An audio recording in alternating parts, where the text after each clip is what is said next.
C'est un camion, pas comme les autres.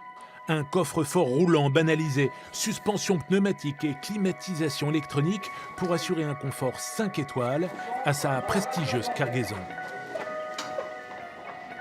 Le tableau arrive tout juste de Bruxelles à Biot. Il a fait un long voyage pour revenir dans le musée Fernand-Léger où il est conservé habituellement. Retour au bercail, après un an d'absence. La pièce maîtresse du musée va retrouver son mur. 6 spécialistes du transport d'art ont la charge de ramener l'œuvre à bon port. Une toile estimée à 25 millions d'euros.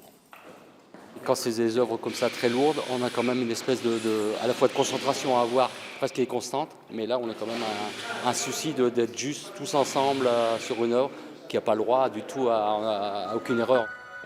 Les constructeurs, une huile de 3 mètres sur 2 peinte en 1950. On retrouve la palette et la géométrie torturée de Fernand-Léger. Donc en rouge, en fait, c'est toutes les craquelures, les fissures du tableau.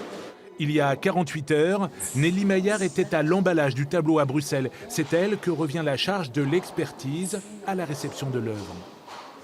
Il y a des parties aussi de la toile qui ont été restaurées, donc je les vérifie également pour savoir si aucun élément n'a bougé, que ce soit pour une raison climatique ou pour simplement pendant les mouvements du transport.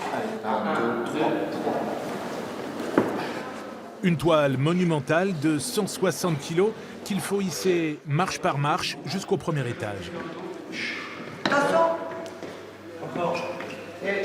Oui, on est dans une phase un peu délicate, mais ça va aller, tout va bien se passer. L'œuvre a enfin retrouvé son clou. Vous le décalez un petit peu sur la droite pour qu'il soit un peu centré au milieu des 2 vitrines. Sans dommage aucun. L'assurance souscrite par le Musée des Beaux-Arts de Bruxelles ne servira pas heureusement. Le contrat de prêt est désormais terminé.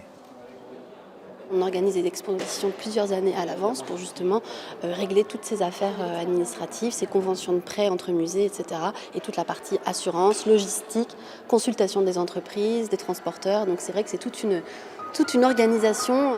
Chaque année, le musée reçoit plusieurs dizaines de demandes de prêts, de l'Europe et même au-delà. Des invitations au voyage sans bourse déliée, simplement pour tout l'art du monde.